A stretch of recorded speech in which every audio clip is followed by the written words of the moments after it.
Temos que fazer a gravação, eu estava a esquecer.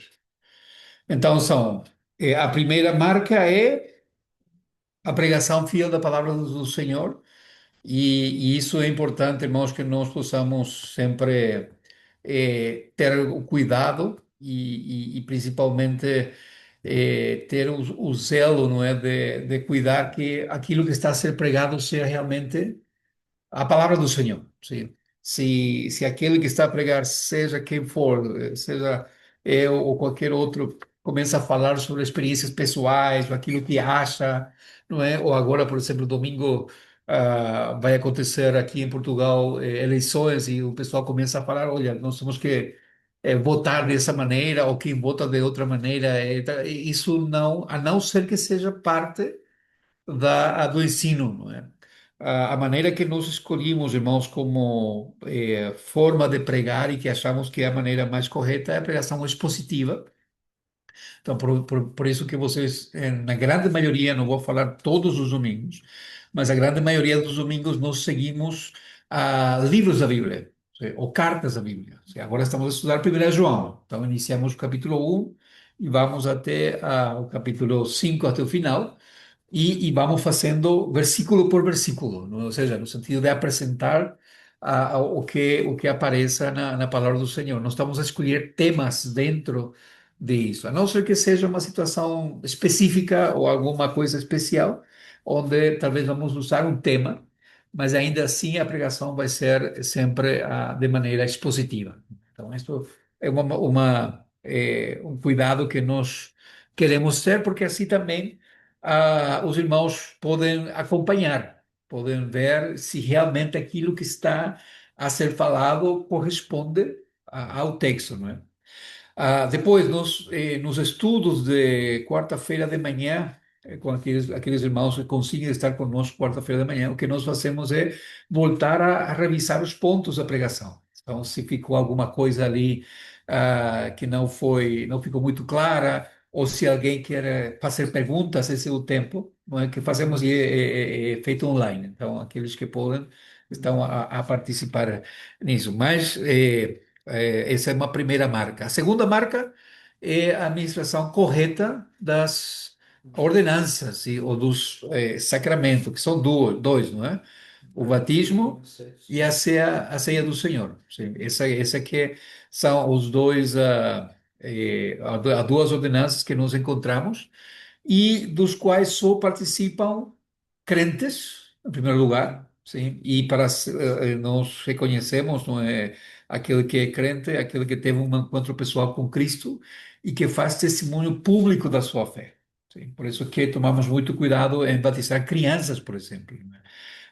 Nós não colocamos um limite de idade, sim, mas queremos que essa criança, se há uma criança, por exemplo, de 9, 10 anos que pide o seu batismo, nós vamos a observar, ver, falar e ver quanto realmente entende daquilo que vai estar a fazer, sim.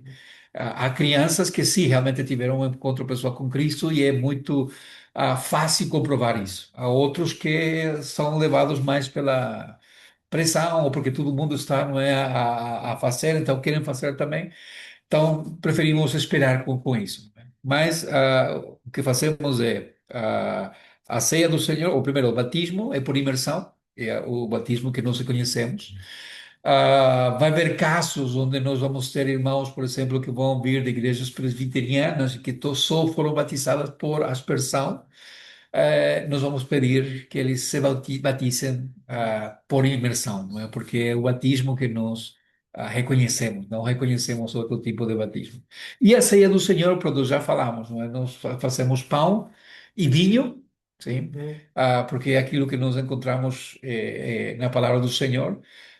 Só que por amor a alguns irmãos que têm problemas realmente com álcool ou que tomam certo cuidado, colocamos também sumo, mas não recomendamos. Ou seja, o texto bíblico é muito claro, não é? A Bíblia, quando vai usar a palavra para sumo, usa sumo, e quando vai falar que é vinho, usa vinho, não é? E o mandato que nós temos nesse sentido é usar vinho. E a terceira marca, aquilo que nós falamos, era sobre a disciplina eclesiástica, assim.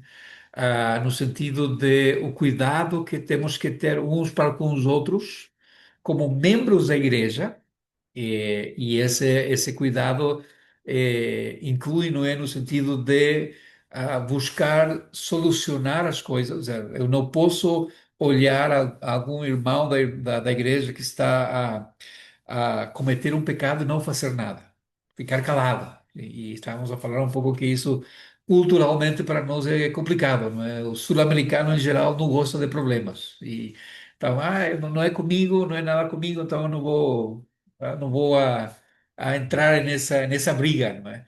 Mas biblicamente falam que, ou seja, nós encontramos que nós precisamos nos cuidar uns aos outros.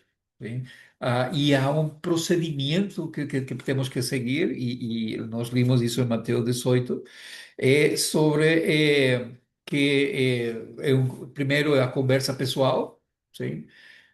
Segundo é levando outros irmãos, mas sempre para tentar resolver a situação. Sim? Ou seja, chamar, se há um irmão em pecado, chamar esse irmão ou irmã ao arrependimento, não é? E se há arrependimento, então acaba. Sim, esse problema acabou. E se não há arrependimento, então ali, como último caso, se apresenta a igreja, não é? E onde a igreja é que vai rogar ao irmão que se arrependa, ou à irmã, e se não acontece, vai ter que excluir, sim. Mas essa exclusão, irmãos, é muito interessante ali em Mateus, que justamente foi hoje a leitura de hoje no nosso grupo. ah, o poder que Deus dá à igreja, no sentido de que não é que a pessoa só fica excluída do rol de membros, da lista de membros, mas essa pessoa é declarada não crente. Isso é uma coisa pesada, forte, não é? Muitas igrejas não querem assumir, mas a Bíblia está falando. Por quê? Porque se alguém não se arrepende, é uma mostra de que nunca foi crente. Então, não pode ser tratado como crente. Não é? Se há problemas nas nossas igrejas hoje em dia, muitos dos problemas, melhor dito, das nossas igrejas hoje em dia é justamente por isso. Pessoas que não são crentes, mas que são tratadas como crentes, e têm esse privilégio, por vezes, até tomar decisões, não é? Mas depois, quando estão em uma situação de pecado, não são confrontados e isso se tapa. Sabe? Todo mundo sabe. Sim, e é o caso da igreja de Corinto. Sim, todo mundo sabia que aquele homem estava a ter relações íntimas com a sua madrastra. Terrível, não é? E Paulo fala, quando escreve, não é?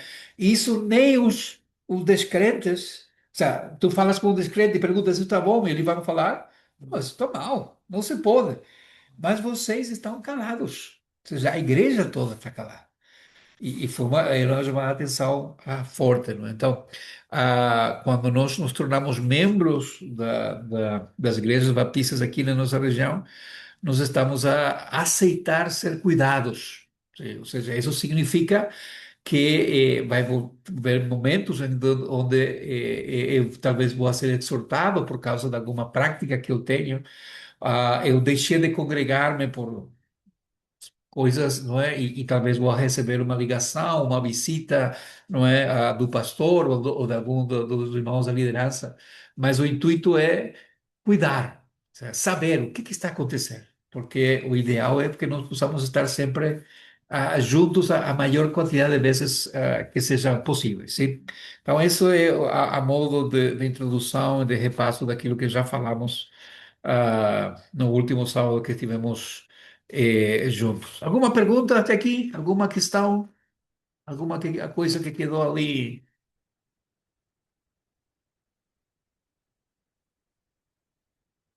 Os irmãos de Zoom também podem perguntar, sim? Sinta-se à vontade. Bom te ver, Marcelo. Pronto, se não, vamos a falar um pouco sobre a identidade, irmão. Sim, ali na segunda página. Ah,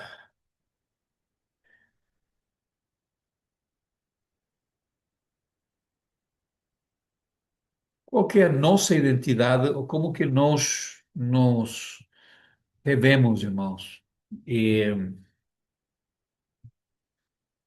A nossa identidade, nós falamos que nós somos uma igreja reformada e confessional, sim, e vou explicar o que é que nós entendemos eh, por isso, sim. Se vocês leiam ali no seu material, Daniel, tu podes me ajudar a ler os pontos, por favor?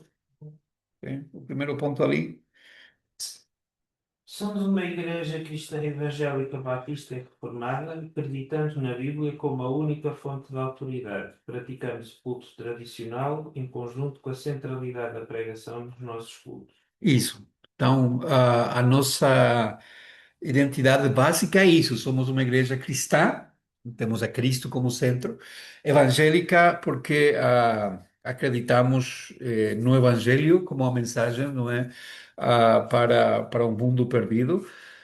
Batista, porque nos identificamos com a tradição batista, com a dominação batista, enquanto alguns pontos nós vamos ver isso, quais são os pontos que nós acreditamos como batistas.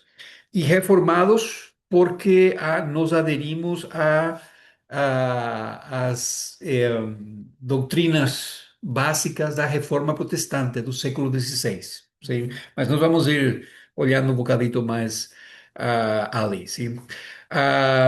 Quando nós falamos, irmãos, que somos uma igreja reformada e confessional, o que estamos a dizer é que nós temos uma confissão de fé e temos esta confissão de fé, que é a confissão de fé batista, não é, de Londres, do ano 1689, que foi feita por um grupo de irmãos que se juntaram em Londres, um grupo de igrejas que naqueles tempos se chamavam, eram reconhecidas como igrejas batistas particulares, e eles se juntaram e eles escreveram essa confissão de fé, sim?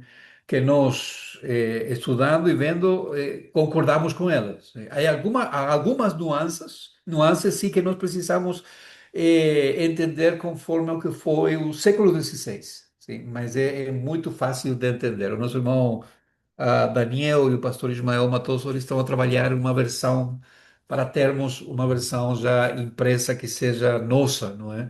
Ah, igualmente se consegue em livrarias e coisas assim, se consegue. Só que nós quando aproveitamos a disposição de Daniel para fazer uma versão, uma tradução direta do inglês, das primeiras versões, e que seja o mais fiel possível, não é? E adaptado também a uma linguagem que nós entendemos. Por que que é importante uma confissão de fé, irmãos? Porque ah, aqui em Monção, há Monção e Valença, temos uma coisa que acontece no verão. No verão, vocês vão ver que aparece um monte de igrejas. E aqui na frente já apareceram duas, não é? No verão. Por quê? Porque faz calor, não é? Há muita gente. Então o pessoal abre igrejas. Mas chega o tempo de frio e de chuva e as igrejas fecham. Não há maneira de manter isso, não é? E aquilo que eu chamo de igrejas cogumelos, não é? Aparece no verão, mas desaparece no inverno. Há muitas igrejas, sim. Agora, tu perguntas aos membros dessas igrejas e tu vais ver que a grande maioria, para não dizer todos, a grande maioria dos crentes hoje em dia não sabem o que acreditam. Sim. Ou se tu perguntas o que acredita a tua igreja, não há maneira de que saibam, ou seja, não há maneira de responder a isso. Sim.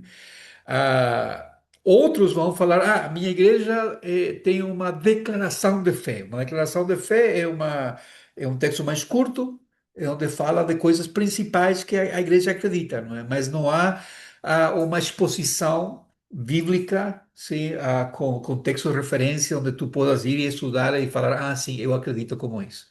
Uma confissão de fé já é uma coisa mais elaborada, sim?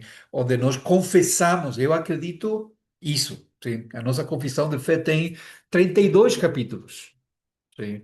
Ah, vocês podem ver aqui. Então, são capítulos que iniciam sobre as Sagradas Escrituras, o que nós acreditamos que é a Sagrada Escritura, os livros da Bíblia que são reconhecidos, não é? Sobre que temas trata isso. Então, somente o primeiro capítulo se divide de novo.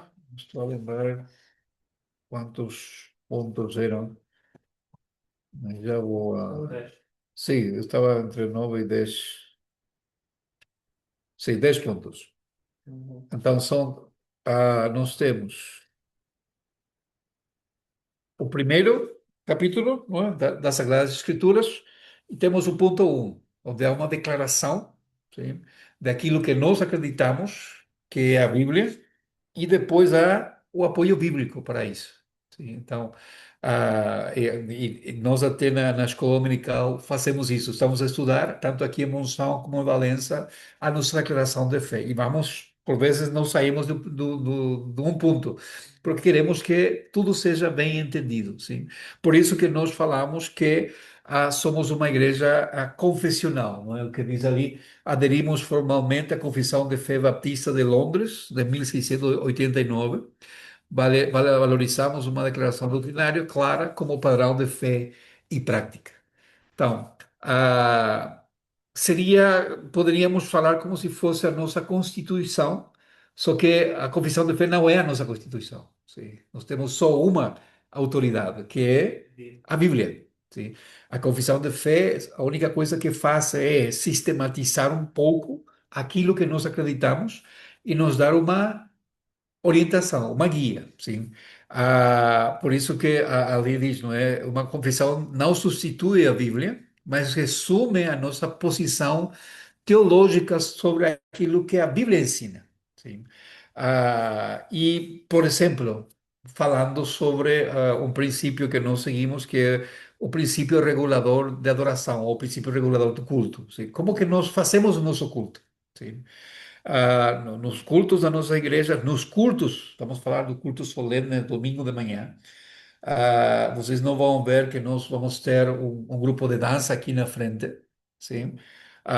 Ou uma peça de teatro, não é, no momento da pregação, ou antes da pregação, ou depois da pregação, porque entendemos que isso não forma parte daquilo que a Bíblia mandou de como nós temos que cultuar ao Senhor. Sim. Mas a igreja pode ter um grupo de teatro? Claro que sim. E há irmãos que são muito bem para fazer teatro, né? Obras de teatro. Podem fazer à vontade, mas não no culto. Sim. Por quê? De novo, porque na palavra do Senhor nós não encontramos o mandato que isso seja feito. Sim. E isso marca uma diferença muito grande. Vou tentar explicar melhor nesse sentido, irmãos. O que significa o princípio regulador? É que nós tentamos fazer tudo o que a Bíblia manda, sim, explicitamente. E aquilo que a Bíblia não manda, então nós não fazemos. Então, hoje em dia, nós vamos ver que a maioria das igrejas evangélicas, ou chamadas evangélicas, eles vão aplicar o princípio contrário. Sim? Ou seja, se a Bíblia não proíbe explicitamente, então é permitido. Então, por isso há grupo de teatro, há dança, e quanta coisa vocês vão ver num culto que aparece, né? Mas o problema quem que regula isso? Como que tu sabes que aquilo que tu estás a fazer é correto? Sim. Não, mas o Senhor inspirou o meu coração. Pronto, então eres tu que vai regular que isso é bem ou mal. E há um perigo ali. Que pode ser que isso seja só um desejo do teu coração ou uma impressão tua e não há propriamente um sustento bíblico para isso. Então, como nós estamos a tratar com um Deus santo, nós queremos fazer só apenas aquilo que Ele mandou. Sim. E o que nós encontramos na Bíblia? Nós encontramos que no culto ao Senhor há, por exemplo, cânticos, interessante, há música, himnos e cânticos espirituais. No culto ao Senhor há leitura da palavra, por isso nós lemos a Bíblia, não é? E várias vezes no momento do culto. Nós encontramos que há orações, sim, e que se manda o povo a orar, a clamar ao Senhor, então nós também oramos como povo, e que há pregação da palavra. Sim. Ou seja, não somente a palavra é lida, mas a palavra também é proclamada. Então, nós temos isso como elemento também do nosso culto, e até quase o elemento central. E depois a comunhão, o tempo de estar os irmãos juntos. Esse tempo de comunhão é orar uns pelos outros e ter tempos de partilha, não é? Então, esses cinco elementos que são básicos de um culto que nós encontramos na Bíblia. Todos os outros já são coisas que foram colocadas, sim. Então, nós queremos ter esse cuidado, sim. Por isso, de novo, somos uma igreja confessional que tenta tomar esses cuidados para não fugir daquilo que a Bíblia ensina. Falhamos? Sim, sempre, seguramente. Sim. Por quê? Porque, de novo, somos limitados nesse sentido, mas seguir aquilo que foi feito. E vocês veem que a confissão de fé vem desde o ano 1689, século XVII. Então, é muito interessante que para nós serve como garantia também. Nós não estamos a inventar a roda. Nós não estamos a inventar nada novo. Nós estamos a seguir aquilo que já irmãos nossos da antiguidade, eles reconheciam como bom, como alguma coisa boa. E nós reconhecemos como uma coisa boa. Então, é muito interessante e eu sempre fico admirado quando estamos a estudar sobre escritores do século XVII, como eles argumentavam, e tu vês e tu pensas, uau, esse argumento parece que é pessoas que têm toda a informação que nós temos hoje. Sim. E os crentes daquele tempo tinham muito mais informação que os crentes de hoje. Sim. Os crentes, irmãos, do século XVII, eles decoravam a confissão de fé, porque eles queriam saber como defender-se. Imagina pedir isso a um membro da igreja. Hoje em dia estamos em problema, sim? Alguma questão aqui, irmãos? Perguntas? Precisam falar, senão fico eu como... Até agora tá tudo dentro do normal. Ok, boa. Isso é bom. Isso é bom. Pronto, vamos a ver, e já entrar em coisas mais concretas, não é? Somos uma igreja, falamos que uma igreja reformada, e o facto de nós sermos uma igreja reformada é porque nós acreditamos nos princípios da reforma protestante, não é? Que ao longo do tempo se ajuntaram em cinco. Sim. Ah, iniciamos com aquilo que diz 2 Timóteo 3, 16, 17. Alguém pode ler, por favor?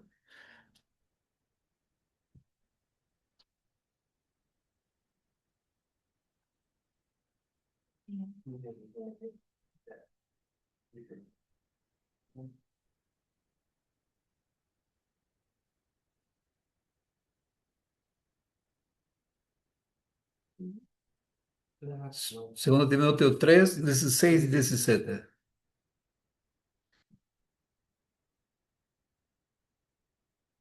Sim, por favor.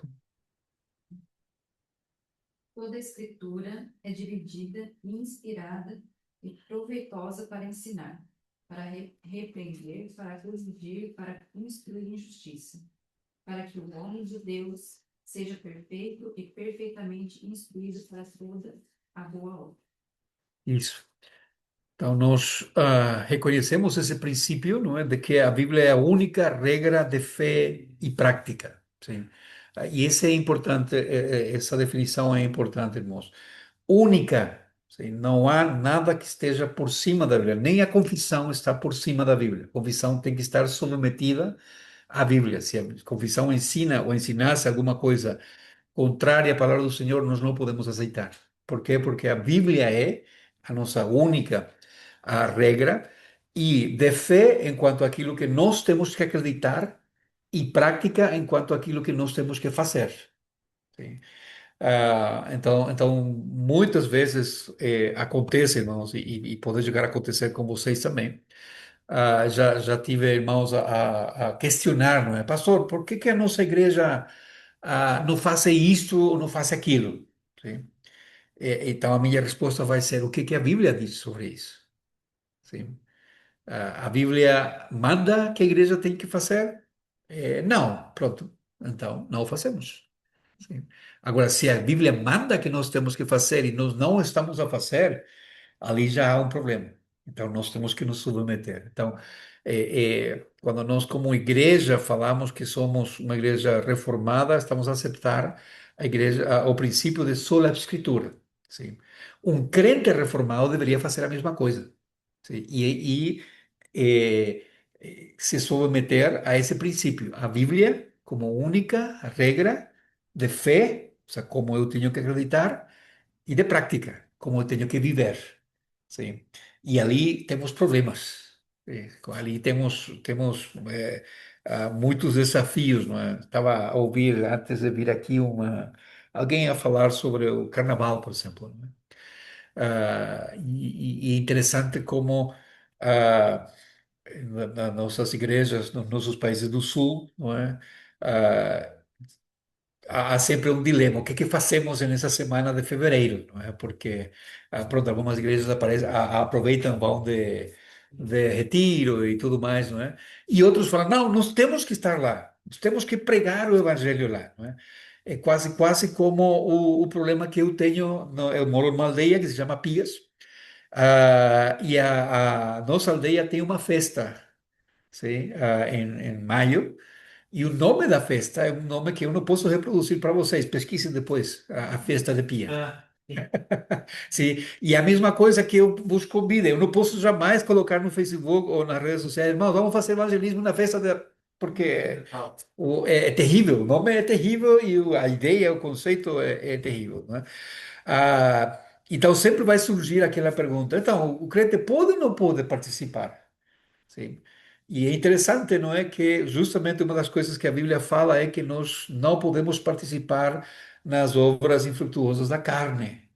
E o que significa carnaval? É festa da carne. Sim. Então, é muito claro o que a Bíblia diz. Sim. Muito claro a separação que tem que haver. Mas isso cria problemas, porque uma coisa é produzir. Eu acredito na Bíblia como a única regra de fé.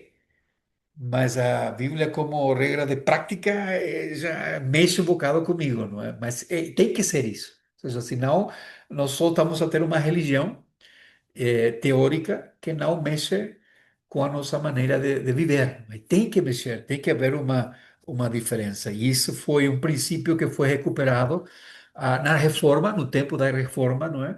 Por quê? Porque o grande problema era.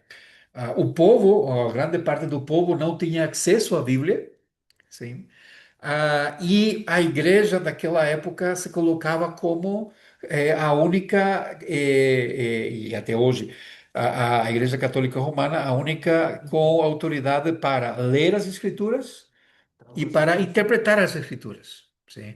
E o povo ficava sem nada. Mas depois, com a Reforma Protestante, veio a luz. Não, o povo pode ler, ou seja, tem que ler. Sim. Por isso que a Bíblia deixou de estar somente em latim e passou a estar na linguagem do povo. Não é? Então, é um princípio que foi resgatado pela reforma. Sim. Então, o primeiro princípio é a Bíblia como única regra de fé e prática. Estou a falar muito rápido, dá para entender o portunhol, sim? Eu fico empolgado e o espanhol sai, irmão. Então vocês também têm que avisar quando é assim, tá bem? Pronto, o segundo princípio está em Efésios 2, 8 e 9.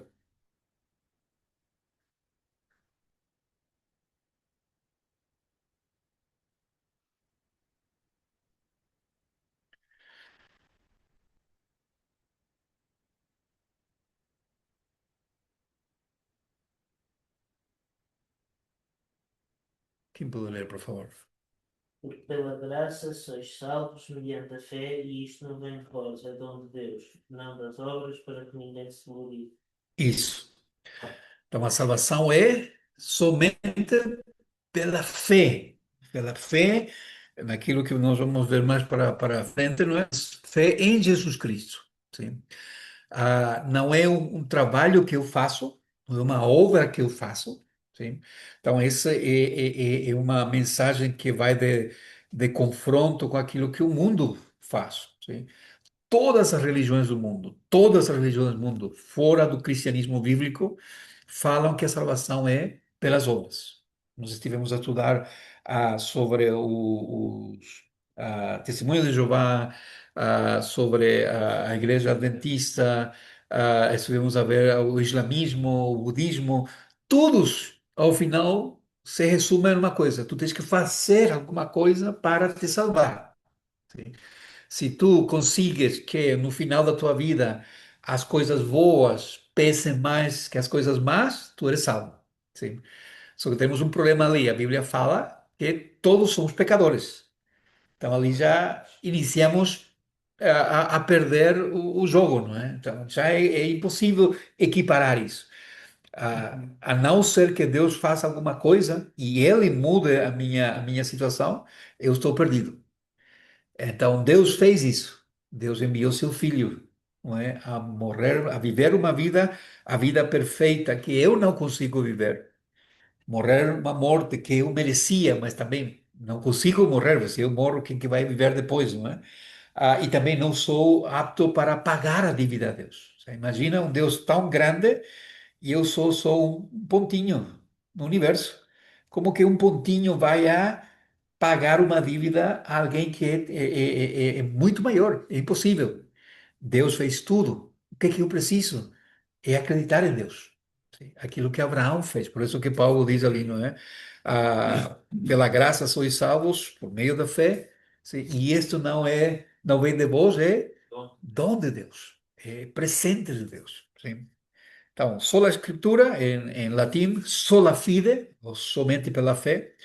Não façam comigo, irmãos, como fez uma irmã ali em Pias, na igreja que temos em Pias. Eu comecei a ensinar, todos os meses de outubro nós dedicamos para falar de novo sobre isso, sim? Então eu preguei 5 domingos sobre as 5 solas da Reforma, que é conhecida assim, sim? E passou um tempo, acho que chegamos já perto de dezembro, não? E a irmã vai e nos visita ali na nossa casa. Então, falar alguma coisa, depois ela, antes de ir, falou: Pastor, me explica uma coisa, assim. O que que a sola de sapato tem a ver com a salvação? E eu me achava grande coisa, não é? Falar sobre as 5 solas. Nunca ela chegou a entender, não é? Irmã, Não é só. não é a sola. Mas pronto, essa é uma expressão em latim.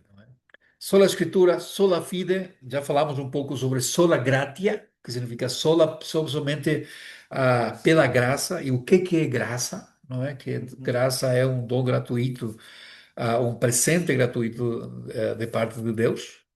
Tito 3, 5 a 7. Alguém pode ler, por favor?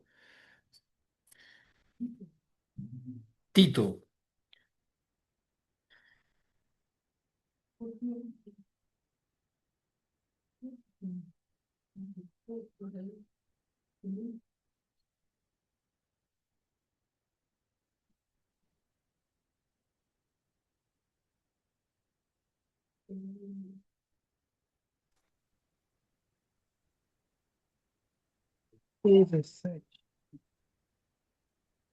Tito 3, 5 a 7. Ele nos Não salvou. pelas obras de justiça que houvéssemos feito, mas pela segunda sua misericórdia, nos salvou pela lavagem da regeneração e da renovação do Espírito, e abundantemente ele derramou sobre nós por Jesus Cristo, nosso Salvador, para que, sendo justificados pela sua graça, sejamos feitos herdeiros segundo a esperança da vida eterna. Isso. Sim. Aqui, sempre lembrando, não é? Quando nós falamos de graça, estamos a falar de um presente que nós não merecemos. E para mim, me dá muita ajuda sempre a fazer aquela comparação, não é? Ah, eu estou aí no carro, há um semáforo, o semáforo está em vermelho, sim. Eu estou com muita pressa porque já estou atrasado, então eu passo o semáforo vermelho. A polícia me pega, não é? A justiça diz que ele tem que Pagar a multa. eu tenho que passar uma multa e eu tenho que pagar, sim, porque isso é justo. Eu tenho que receber o castigo do meu erro ou daquela infração que eu cometi, né? Agora, o polícia pode ter misericórdia de mim, sim, e fazer como que, olha, tu passaste em vermelho, mas entendo que tu eres pastor e tens que chegar a tempo, então por esta vez deixo-te passar. Sim. Isso se chama misericórdia, ou seja, eu não recebo o castigo que eu mereço. Sim. Só que há um problema, não é? Esse polícia vai ter problema depois se ficou registrado que ele deixou passar. Sim. E possivelmente a culpa vai cair sobre ela, porque alguém tem que pagar. Sabe? Quando há um erro, quando há uma injustiça, alguém tem que pagar, sempre. Sim. Então, nós temos justiça, receber aquilo que eu mereço, misericórdia, não receber aquilo que eu mereço, e graça, que é receber aquilo que eu não mereço. Eu passei o semáforo vermelho, sim? Eu recebo, o que eu mereço é pagar uma multa. Mas o que que faz o polícia? Ele mete a mão no bolso e ele paga por mim. Já quiséramos, não é que acontecesse isso. Ele paga a multa por mim, sim? Mas eu não fiz nada para ganhar isso. Ele nem me conhece, mas ele faz por mim isso. É muito, estou a exagerar muito o exemplo, não é? Mas essa é a diferença. Ou seja, a salvação é uma obra totalmente de Deus. Não há nada que eu possa fazer. Sim? Eu não merecia e eu não mereço, eu jamais vou merecer o sacrifício de Cristo na cruz, mas Deus fez. E Ele me oferece isso, sem pedir nada em troca. Porque não há nada que eu possa fazer. Não, nada. Então, isso nós chamamos de, ou seja, nós entendemos como graça, e que a salvação, então, é somente pela graça. Sim, por isso que ali é sola gratia, em latim. Estamos bem até ali? Sim? Irmãos, podem falar não e brigamos, não há problema, tá bem? Pronto, já falamos um pouco sobre isso, mas é João 14,6 é um texto muito conhecido. Jesus próprio fala, não é? Eu sou o caminho, a verdade e a vida. Ninguém vai ao Pai senão por mim. Cristo é o único Mediador entre Deus e o mediador e o único Salvador. Sim? Por isso que nós falamos solos Cristos. Não há outra maneira, não há outro nome, não há outro que possa em que nós podamos, onde nós podamos encontrar salvação, se não é Cristo. Por isso nós somos uma igreja cristã. Por isso que nós somos cristãos, não é? Eu ia falar cristãos, mas cristãos. Porque tudo é por Cristo. Então, essa expressão ali, solo Cristo, está a reafirmar isso. Não há mediador, não há santo, não há virgem, não há papa, não há ninguém. Sim. E, lamentavelmente, isso está muito metido no pensamento popular, não é? Quando eu vou a fazer alguma coisa, compro uma casa. Então eu chamo o pastor para orar, porque a oração do pastor tem poder, né? E se eu não chamei o pastor para orar e justo vem uma tormenta e o teto cai, é porque o pastor não orou. Não, o pastor não faz mediação nenhuma, sim? Eu posso orar, qualquer um pode orar, sim? Porque o único que pode dar, ou pode proteger, ou que pode cuidar aquilo é Deus, sim? E Cristo é justamente Deus feito a carne. E o último ali dos princípios é Deus. soli Deo Glória. O apóstolo Paulo vai falar e ele vai usar uma expressão interessante, não é? Ali em 1 Coríntios 10, quando ele diz: Seja que comais o que bebais, fazei tudo para a glória de Deus. Sim? Que é um dos princípios que a Reforma Protestante recuperou. Até hoje nós temos uma ideia também muito católica romana nesse sentido, não é? Separamos a vida da igreja e da vida secular. Sim? Está como que é? O grupo que está mais perto de Deus, que estão nas coisas de Deus, que são os clérigos, sim? E estão os leigos, o povo comum, sim, que não está muito perto. Então, são separações que se faz. O que a Reforma Protestante recuperou é, não, todos nós somos sacerdotes. Todo crente é um sacerdote de Deus. Não há aqui alguém que esteja em um patamar especial. Claro que Deus chama pessoas específicas para um trabalho específico. Sim. Deus me chamou a mim para ser pastor da igreja, mas isso não me faz um super crente, ou não me coloca em cima dos irmãos. Não, eu sou um irmão com certas capacidades e capacitações para poder ajudar a igreja a seguir a Deus, mas isso não me faz melhor. Então, o que a reforma protestante recuperou é isso. Todos nós somos sacerdotes e todos nós fazemos tudo para a glória de Deus, seja o que for. Sim. Por quê? Porque naquele tempo, principalmente na Idade Média, havia trabalhos que eram considerados santos, por exemplo, para trabalhar para a igreja. Que sonho, não é? Poder trabalhar para a igreja. E todos os outros trabalhos eram trabalhos que não prestavam. Sim. Por quê? Porque não era para a igreja. Então, tu eras um sapateiro, tu eras um pedreiro, podia fazer tudo, mas se não era para a igreja, então não era um trabalho sagrado. Sim, mas nós vemos na Bíblia, não, tudo trabalho é sagrado. Por quê? Porque Deus abençoou o trabalho. Sim. Então, quem faz um sapato, quem construi uma casa, ou quem está a trabalhar para a igreja, tem a mesma responsabilidade perante a Deus e o mesmo privilégio de estar a servir ao Senhor. Por isso que tudo é feito para a glória de Deus. Sim. Paulo, quando fala, não é, dos relacionamentos entre patrões e empregados, não é? Em Efésios 5, Efésios 5 e 6, ele vai dizer, não é, que o nosso patrão não é aquele que nos paga o salário. Fazei tudo como próximo. Isso, nós trabalhamos para o Senhor.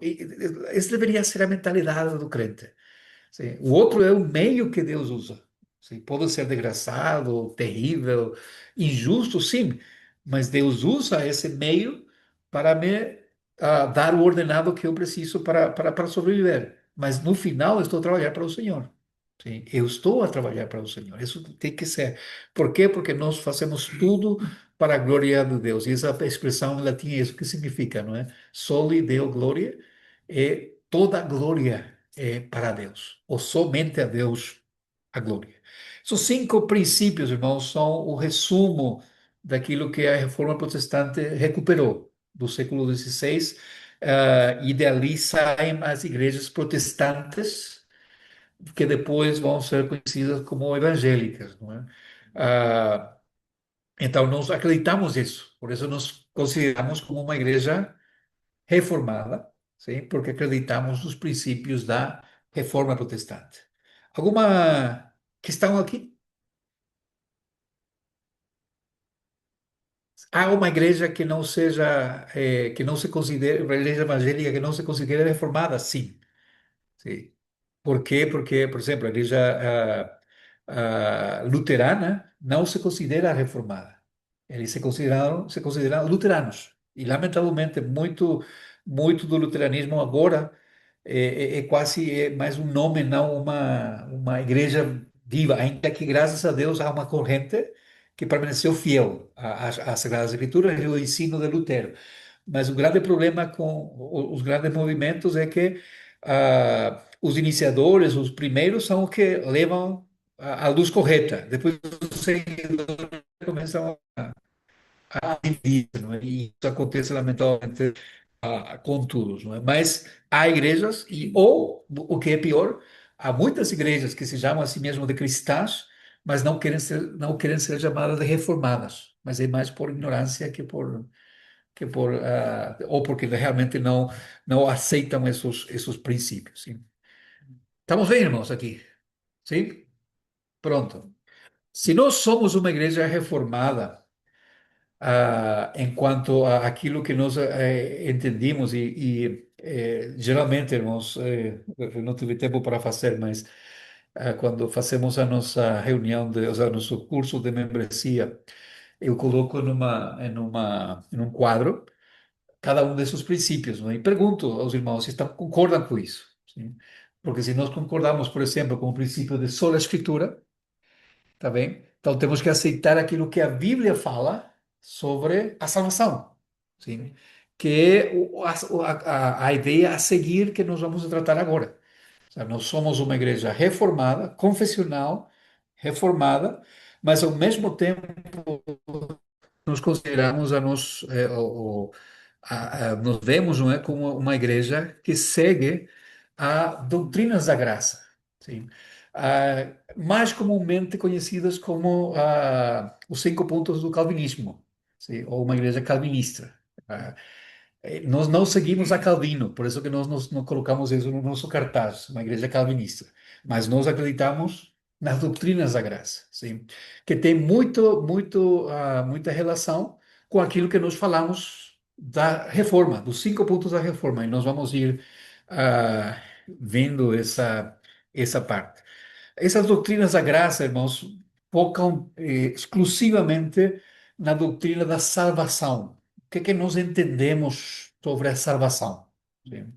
Ah, e vão como que percorrer 5 elos que nós consideramos que são centrais para um entendimento bíblico daquilo que é a salvação. E vamos ir vendo ponto por ponto. Sim, o primeiro ponto é como que nós entendemos que a Bíblia fala do homem antes do homem ser salvo por Cristo.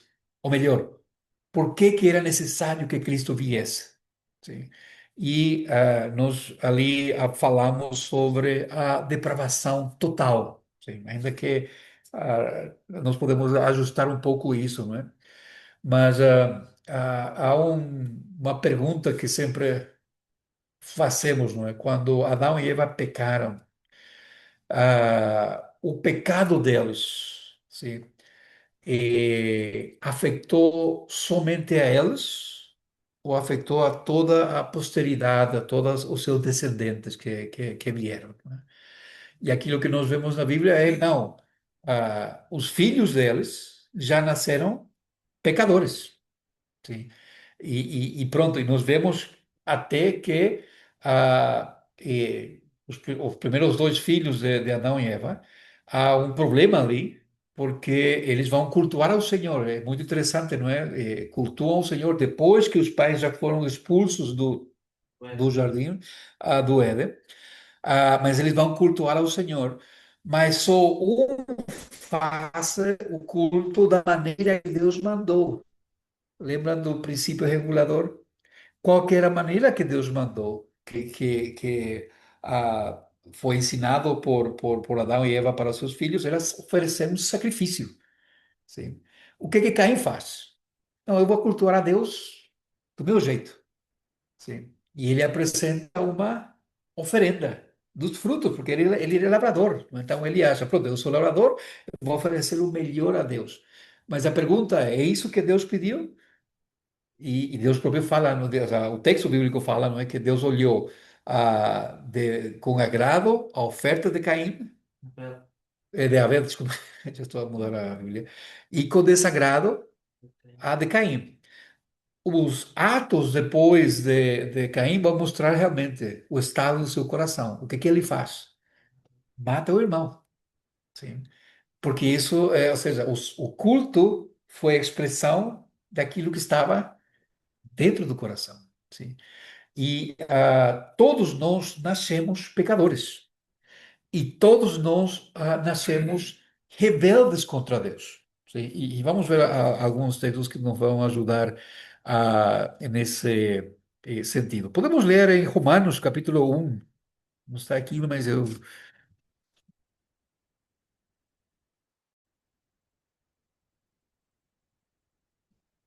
Gente, caramba. Meu telefone está ocupado.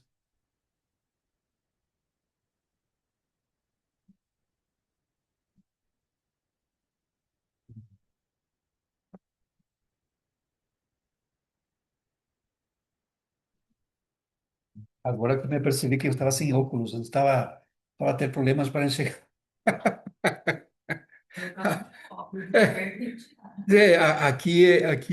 Quando eu abri a Bíblia aqui, já me percebeu que o problema ela estava sem óculos. Romanos capítulo 1, vamos ler o verso 18 até o verso 20. Alguém que possa ler, por favor. A ira de Deus se revela do céu contra toda a impiedade e injustiça dos seres humanos, que por meio da sua injustiça suprimem a verdade. Pois o que se pode conhecer a respeito de Deus é manifesto entre eles, porque Deus os manifestou. porque os atributos invisíveis de Deus, isto é, o seu eterno poder e a sua divindade, claramente se reconhecem desde a criação do mundo, sendo percebidos por meio das coisas que Deus fez. Por isso, os seres humanos são indesculpáveis. É interessante essa afirmação ali do apóstolo Paulo, não é? Que o ser humano não tem desculpa. Sim. Então, o problema do ser humano, irmãos, não é não conhecer a Deus. O problema do ser humano é não querer saber de Deus. Sim. E isso já fala do estado do coração. Ou seja, os homens nascem com uma rebeldia contra Deus. Não querem saber de Deus. Sim. E por isso que Paulo diz aqui, não é? A ira de Deus se revela contra a humanidade por isso, ou seja, Deus manifesta a sua ira contra homens porque os homens estão a não somente rejeitar a Deus, mas eles tentam fazer o que fosse possível para negar a Deus ou para ir contra Deus. Estava a ouvir essa manhã, eu gosto muito, irmãos, de coisas da filosofia. Estava a ouvir alguns argumentos que eram usados justamente para a questão de negar a Deus. Não é?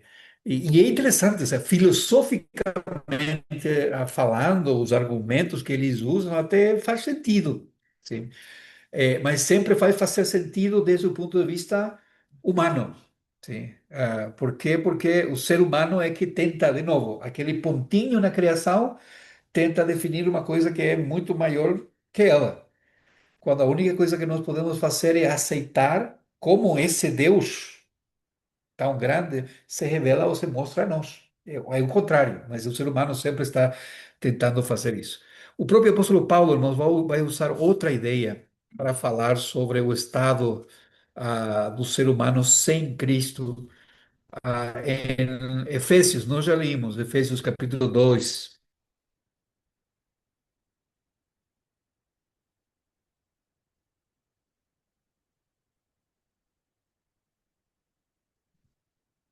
o versículo 1. O que diz ali? 2:1. E vós vivificou, estando vós mortos em ofensas e pecados. Interessante, sim. Qual que é o nosso estado sem Cristo? Mortos. Né? Vocês já viram alguma vez alguma manifestação no cemitério? Talvez. Só... Mas realmente, quando chegamos aqui a Portugal e arranjamos o primeiro apartamento que alugamos, era muito interessante porque era um apartamento em um sétimo andar e na frente havia um cemitério. Ou seja, as primeiras noites era terrível, não é? Porque, não porque nós tínhamos medo, mas é que nós abríamos a janela, não é? E pela janela vias um reflexo assim de coisas acender e apagar, que era aquelas luzes a pilha, não é? Que os candeeiros a pilha que coloca e que ficavam aí. Então, o que é isso, não é? Até que nos acostumamos, mas ali é o lugar mais silencioso que possa existir, não é? O morto não tem direito, o morto não tem, não pode reclamar, não pode fazer nada. Então, a imagem que o apóstolo Paulo usa para uma pessoa sem Cristo é que está morto em ofensas e pecados. Ou seja, não há maneira que esse morto possa decidir ou possa buscar a Deus, porque não consegue. Sim. Por isso que Paulo diz ali, não é? Ele vos vivificou, ou seja, quem que deu vida é Deus. É Deus que nos dá vida, porque, de novo, Ele é Deus. Mesma coisa, é o nosso nascimento. Alguém de vocês decidiu nascer. Vocês sabem que esse pensamento, irmãos, me ajudou muito na minha adolescência. Sim. Eu sempre falo disso. O meu nome no Paraguai e na Argentina é muito comum. Sabe? Carlos, quase todo mundo se chama Carlos. E o meu apelido também é muito comum. Martínez, há muitos. Você fala que quem deu os apelidos no mundo, não é? Estava a dar apelidos diferentes, assim, depois cansou-se e falou, pronto, esse grupo aqui, Martínez, esse Jiménez e aqui outro Benítez, não é? Então, ah, tanto assim que quando nós encerramos o secundária, a escola secundária, que se fez aquele ato para entregar os diplomas, a formatura, seis Carlos Martínez éramos na nossa turma. Você imagina, ou seja, eu era um mais entre muitos. Agora, saber que eu não escolhi nascer, mas que Deus pensou em mim, sim, como diz o Salmo 139, isso mudou muito a minha maneira de pensar. Porque falo, não, eu não sou um mais, não sou um Carlos Martínez mais. Mas Deus pensou em mim, Deus planejou o meu nascimento, Deus fez que eu fosse como eu sou, sim. E isso muda, porque é uma decisão totalmente de Deus. A salvação não é a mesma coisa. A salvação é uma ação e uma decisão exclusiva de Deus. Por quê?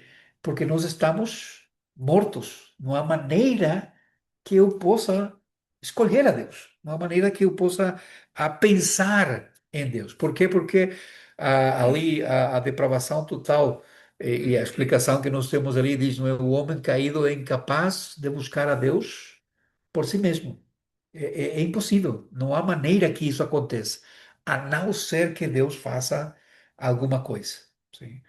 Então, o primeiro ponto que nós acreditamos é isso. O homem está totalmente morto nos seus delitos e pecados. Sim? O pecado não somente atingiu, não é, a parte externa do ser humano, mas atingiu a raiz, sim? Aquilo que é o âmago da existência do ser humano. Então, somente Deus pode fazer a diferença. Sim. Mas sem Deus, o homem está totalmente perdido. E isso que diz essa doutrina, não é? Da depravação total. Estamos bem? Fica claro, mais ou menos? Sim. Os irmãos que estão através do Zoom, Sim, se falar com o Zoom é muito estranho, não? Sabe? Uhum. Porque, como me parece uma sessão espírita, está alguém ali comigo? Pronto. Então, da nossa parte, não há nada que nós possamos fazer. O que que Deus faz? Sim, porque esse é o primeiro ponto que faz nos coloca nós na nossa realidade. Nós estamos mortos. Sim. O que que Deus faz? Que é o segundo ponto ali, o ponto da eleição incondicional. Sim. Ah, vamos ver ali alguns textos. Mas antes, irmão, sempre é bom lembrar, não é? E nós acreditamos naquilo que já falamos anteriormente em... Onde foi? Não, então, aqui. Só a escritura, ou seja, somente a escritura, não é? Só pela fé, só pela graça, só Cristo como mediador. Não é? Então, o que que Deus faz? Vamos ler alguns textos ali nesse sentido. Deixa-me ver aqui um que não, para não tomar muito tempo. Romanos capítulo 9, o verso 11 ao 24.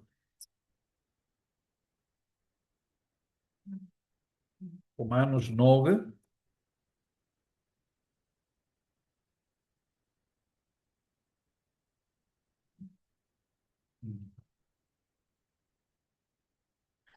Só vou dar aqui o contexto. Se Paulo está a escrever, a carta de Paulo aos Romanos é uma carta muito interessante, porque Paulo está a escrever a uma igreja que ele não conhece.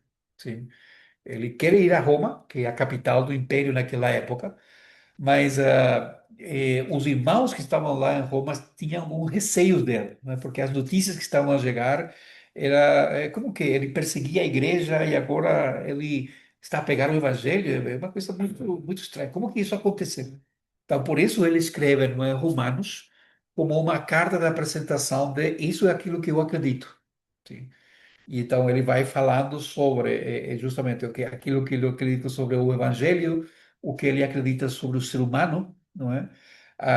E agora ele vai falar sobre o que ele acredita sobre a salvação. Sim? E ele apresenta um caso, por exemplo, o caso de ah, Esaú e Jacó. Se vocês lembram, Deus faz uma promessa a Abraão, sim, que ele ia tornar ou ia formar um povo da descendência de Abraão, só que Abraão havia um problema. Abraão e Sara não tinham filhos, sim. E pronto, eles tentaram ajudar até a Deus, não é? Que é muito comum também nós tentarmos ajudar a Deus, porque Deus não entende muita coisa, não é? Então nós temos que ajudá-lo ali. Mas Deus fala: não, um filho, o teu filho, sim, que seja o do teu sangue que vai formar aquele povo. E nasce Isaac. Sim, quando já Abraão tinha 100 anos e Sara tinha 90, não é? Então foi um milagre realmente. Na continuação, sim, Deus dá filhos a Isaac, sim, através de Rebeca, só que são gêmeos. Sim. E essa gravidez foi uma gravidez muito conturbada pelo que vê, porque até a mãe falar, não é?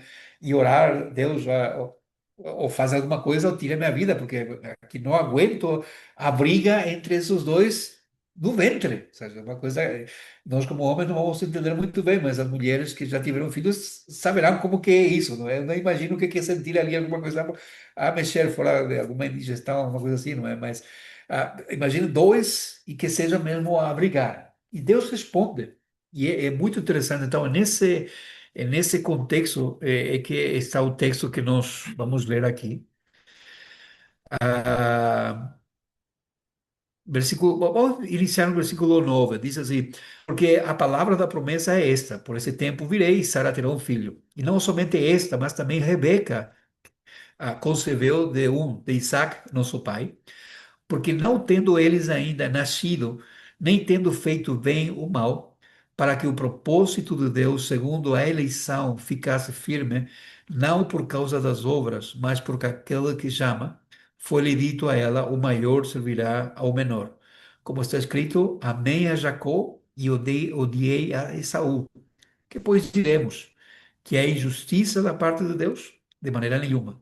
Pois diz a Moisés: compadecer-me-ei de quem me compadecer, e terei misericórdia de quem eu tiver misericórdia.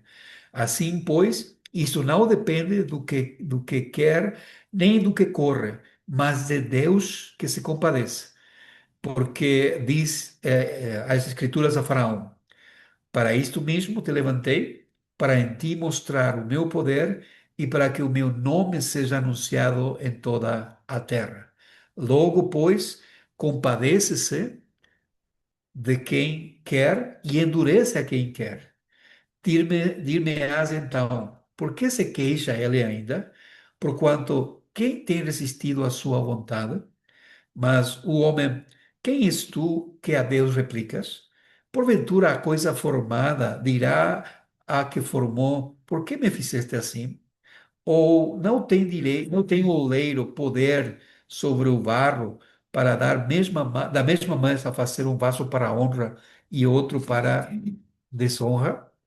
E que direi se Deus, querendo mostrar a sua ira e dar a conhecer o seu poder, suportou com muita paciência os vasos da ira preparados para a perdição, para que também desse a conhecer as riquezas da sua glória nos vasos da misericórdia que para a glória já dantes preparou, os quais somos nós, a quem também chamou, não só dentre os judeus, mas também dentre os gentios.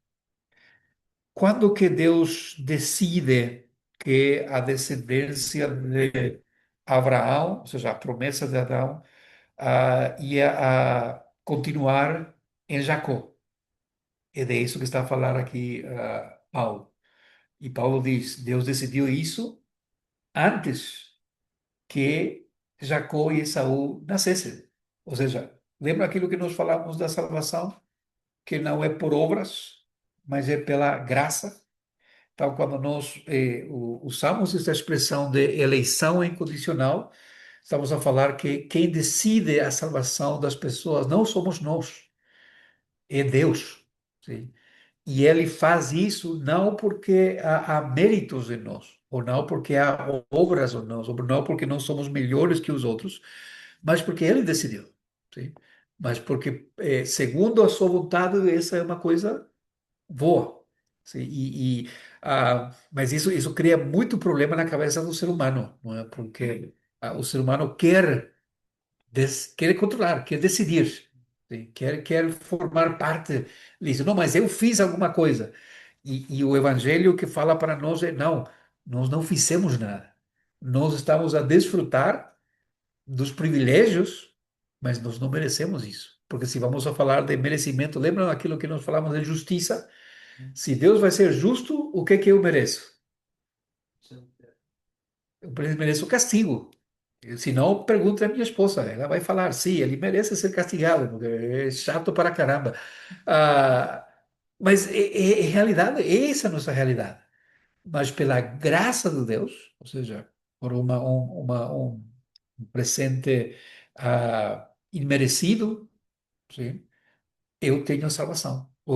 Eu ouvi o Evangelho, sim. E isso faz toda a diferença, sim. Mas, de novo, é pura e exclusiva a obra e trabalho de Deus. Deus é quem me escolheu. Sim. Por que a mim e não o meu vizinho? Ou por que a mim e não o meu colega? Não sei. Não sei, eu também pergunto a mesma coisa, sim? Mas não quero que Deus volte atrás. Eu quero ser salvo, sim? Mas de alguma maneira Deus decide isso e o faz desde antes da fundação do mundo. Essa que é a parte complicada, sim? Ou seja, pensar que Deus já pensou em nós antes que nada existisse. Sim. O próprio apóstolo Paulo, ali em Efésios, capítulo 1, vai falar, não é, que ele escolhe. Podemos ler para vocês possam garantir. E lembre sempre, irmãos, isso, de pedir sempre provas bíblicas daquilo que está sendo dito. Sim? Efésios 1,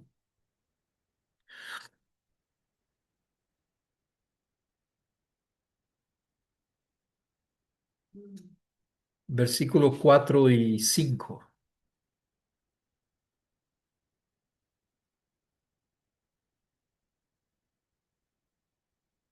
Antes da fundação do mundo, Deus nos escolheu nele para sermos santos e repreensíveis diante dele em amor. Nos predestinou para ele, para sermos adotados como seus filhos por meio de Jesus Cristo, segundo o propósito da sua vontade. O que acham desse texto, irmãos?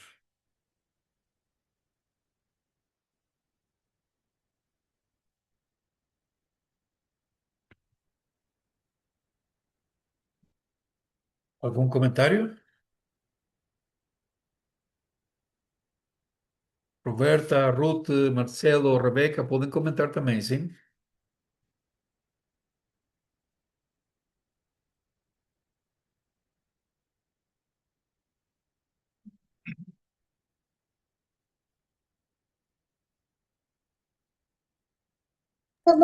Pastor, eu tô aqui, eu só tô preparando a janta do Arão, viu?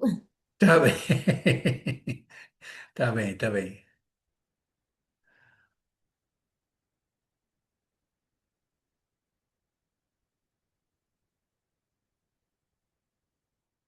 Estamos bem? Sim? Alguma questão ali? É interessante, o versículo 3, se nós lemos, não é? Ali diz: Bendito o Deus e Pai do nosso Senhor Jesus Cristo, o qual nos abençoou com todas as bênçãos espirituais nos lugares celestiais em Cristo. Como, e esse como ali está a dizer, Deus já nos deu todas as bênçãos. É interessante isso, não é? Não há nada que seja de Deus que nós já não tenhamos, ainda que tenhamos que esperar por isso.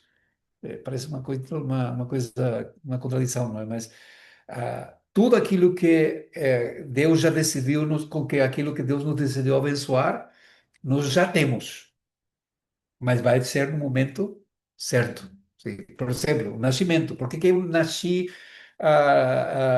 neste século, ou no século anterior, melhor dito, e não no século XVII, por exemplo. Não, porque Deus tem um plano, e dentro do seu plano, ele determinou que eu ia nascer nesse tempo. Sim. Eu ouvi o evangelho do meu avô, da minha mãe, mas eu cheguei a ter um encontro pessoal com ela quando eu tinha 9 anos. Sim. Por quê? Por que não antes ou por que não depois? De novo, foi Deus que determinou isso. É muito interessante porque eu já falei para vocês a semana, no encontro anterior, eu cresci na igreja. Eu ouvia o evangelho todos os domingos. Sim. Eu lia, até eu tinha, memorizava textos bíblicos inteiros. Sim, porque sempre havia aquela competência, não é, na escola dominical, então eu ganhava sempre. Mas eu não era crente ainda. Chegou um dia em onde, quando eu ouvi o evangelho, realmente, e eu percebi, não, eu que preciso, sou eu que preciso. E a única coisa que eu queria era que o pregador já se calasse, não é? Para que eu pudesse expressar a minha fé e passar na frente e reconhecer a Cristo como meu Senhor e Salvador pessoal. Então, todos nós passamos por essa experiência, ou temos que passar por essa experiência. Ah, quando? No momento que Deus determina. Agora, o interessante é que o plano de Deus já foi feito Antes. antes da fundação. Ou seja, Deus não é um Deus que reage às coisas. Sabia Deus que nós imigrantes, íamos estar aqui em Portugal nessa altura do ano? Sim. Mas foi Ele que decidiu, não fomos nós. Nós pagamos o bilhete e achamos que somos a nossa decisão. Não, mas foi Deus quem fez tudo para que isso acontecesse. Sim. E de isso que Paulo está a falar. Por isso, então, se Deus decide nos abençoar, Ele também decide nos salvar. Sim? E quando? E aí que diz no versículo 4, não é? Como também nos elegeu nele antes da fundação do mundo. E essa que é a parte interessante, não é? Antes da fundação do mundo, para que fôssemos santos e irrepreensíveis diante dele em amor. E nos predestinou, e essa é uma palavra que causa muito problema, mas está lá, não podemos pular, é uma palavra que está na Bíblia, não é? Para filhos de adoção por Jesus Cristo, para si mesmo, segundo, como diz ali nas vossas versões, na tua versão, versículo 5 no final.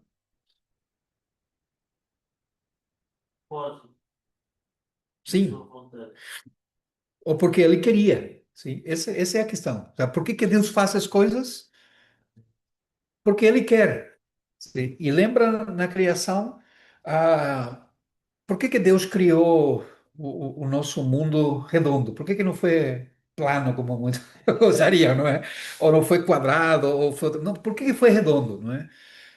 Por que que a Terra tem só um satélite natural, a Lua? Por que não tem vários como os outros planetas? Quem que decidiu isso? Deus. Por quê? Porque para ele isso era bom. O sea, dentro dos seus propósitos, isso cumpre. Claro, hoje nós podemos saber alguma coisa através da ciência, não é? Mas Deus decide isso, porque Deus faz tudo conforme a sua vontade e conforme os planos que ele tem, até a nossa salvação. Isso que é a parte interessante, não é? Por isso que, de novo, nós mantemos esse princípio e é um princípio importante dentro daquilo que nós acreditamos, de que não somos nós que escolhemos a Deus, mas é Deus que nos escolhe. Em que base? Sem condições, ou seja, não há nada em mim que faça que Deus olhe assim ali, o Carlos é bom, eu preciso do Carlos na minha equipa. Ele vai ser um bom dianteiro, ou vai ser um bom goleiro, ou vai ser um bom defesa. Não, ele decide, porque ele quer, sim. E talvez nunca vamos saber por que nós sim e outro não. Deus escolhe por sua graça, não por mérito previsto. Estamos bem, irmãos? Sim. Vocês me olham assim, eu fico assim com aquela. Sim, sim, tem água ali. Se, não estou a ver se acho que tem água. Se não, podemos mudar. Sim, sim, ok. Podemos passar ao próximo ponto? Sim, por favor. Deixa eu pensar que Deus escolheu alguém. É, é, eu não entendo que Deus deixa de escolher alguém. Ou se Deus fala, Deus escolheu alguém, se refere a todos. Ou Deus deixa de escolher alguém. É boa pergunta. É boa. Essa pergunta está me incomodando. Sim, é uma boa pergunta é válida, não é? Ah, lembra o primeiro ponto que nós falamos, não é? Ou seja, eh, se Deus não escolhesse ninguém, sim, e eles vão falar, Deus decide, pronto, essa raça vai morrer e eles vão todos para o inferno, Deus continuaria a ser justo, porque, ou seja, na sua justiça, nós somos merecedores de castigo, não merecemos outra coisa, sim? Ah, porque sempre estamos a ir contra ela, em tudo o que faz, né? Agora, o interessante é que todos nós vamos para a condenação, mas Deus, na sua graça, sim, intervém para que muitos não vão para a condenação. Nós. Ou seja, por que isso? Pronto, nós já não vamos a poder responder isso. Sim. Mas não eu sei que a preocupação muitas vezes, mas isso não faz de Deus uma pessoa ou alguém injusto ou mau por não escolher a todos. Não, porque ele está a usar graça. Sim. Se ele estivesse a ser justo, nós também temos que ir ao inferno, porque a justiça demanda isso. Sim. Então, a pergunta, o Spurgeon fala, não é, em uma coisa interessante, sempre ele pregou sobre um tema parecido, sobre Romanos 9, que nós limos, não é? E uma irmã, depois do culto, fala com ele e diz, pastor, pastor Spurgeon, eu estou com problemas, não é? Para poder entender. Eu não entendo, sim, por que Deus não escolheu Esaú. Sim. E Spurgeon responde, não é? Irmã, eu também tenho problemas com esse texto, mas eu sei por que Deus não escolheu Esaú. Porque Esaú não merecia. O que eu não entendo é por que Deus escolheu Jacó. O nome Jacó significa enganador. E ele era um ele enganou o seu irmão, não é? O pai era terrível, não é? Os sogros, tudo, isso ali era um problema. E como que Deus escolhe a Jacó? E, de novo, aquela explicação do apóstolo Paulo, porque ele faz isso conforme a sua vontade. Agora, nós não temos explicação. Agora, o que que é o interessante disso, irmãos? É que essa decisão não foi final, no sentido, Cristo morria na cruz e Deus poderia ter falado, pronto, acabou o tempo. Sim. Mas Deus está a estender o tempo. Nós já estamos no ano 2026, não é? E Cristo ainda não volta. E Pedro fala que é porque Deus não quer que alguém possa falar, não é? Eu não tive oportunidade. Ou seja, o mundo não se salva não porque Deus não quer. O mundo não se salva porque o mundo não quer. Não quer saber de Deus. Sim, não quer saber de Deus. Falamos o evangelho às pessoas, e o que que as pessoas fazem? Eu não quero saber disso. Eu não quero saber disso. E ainda mais, vão falar, vocês são tolos porque estão a acreditar em uma coisa que não existe. Sim. Quando nós limos ali em Romanos, Paulo fala, mas a criação fala de Deus. Ou seja, não há como, quando vocês abrem a janela da sua casa e ver a montanha, ver a neve ali, falar, não, isso foi um acaso, não é? Havia uma série de coisas, alguém jogou ali e apareceram as montanhas, não é? E começa a cair neve. Não, não, não. Alguma coisa, não sabemos. Eu sei que para ter isso aqui, alguém teve que fabricar isso. Sim. Isso não apareceu. Há um fabricante. O sea, naturalmente, o ser humano sabe que há uma causa por trás das coisas, exceto quando se trata de Deus. Quando o ser humano pensa em Deus, fala, não, não existe. Então, muitas vezes, irmão Ademar, o que nós precisamos fazer é nos colocar desde o ponto de vista de Deus. Sim. Nós olhamos muitas vezes do ponto de vista do humano, do ser humano, não é? E temos, sentimos dor por aqueles que estão a morrer sem Cristo. Sim. Mas nós não sentimos dor por causa de Deus que está a ser rejeitado, quando Ele fez tudo aquilo que era suficiente. Não é?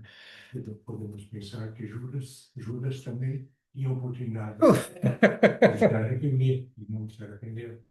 Sim, e incrível, ele até tira a vida, não é? Ele não é capaz de ir e pedir perdão. Pedro também. O sea, qual que é a diferença entre Judas e Pedro? Sim. Mas Pedro é confrontado e se arrepende, não é? E volta. Judas não. Judas não sei. Não. Eu vou tentar. Teve? Claro que sim. Ele sentiu a culpa, não é? Mas a culpa levou ele a fazer outra coisa. Mas essa questão. Desculpa, irmãos. Entendi. Ok.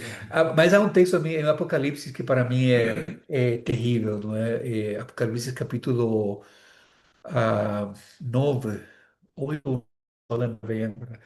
Mas é quando fala, não é, da sexta trombeta a tocar.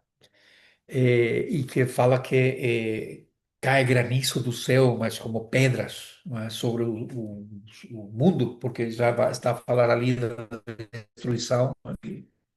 Ah, e que o sol começa a queimar, já não é mais aquece, mas a queimar, não é? E que as pessoas o que fazem, os habitantes da terra o que fazem é blasfemam contra Deus e não se arrependem. Sim.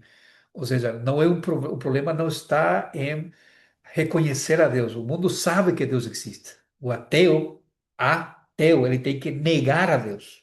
Sim? Ele não pode.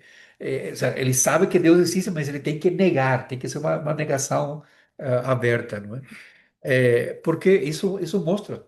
Quando nós estejamos na presença de Deus, e nós vejamos, irmãos, Satanás e os descrentes na presença de Deus, na presença do trono de Deus, blasfemar contra Deus, nós próprios vamos ser, vamos para o inferno, sim, porque vocês não realmente não querem, sim, e ali nós vamos ver. Mas muitas vezes a parte humana é que nos choca, não é?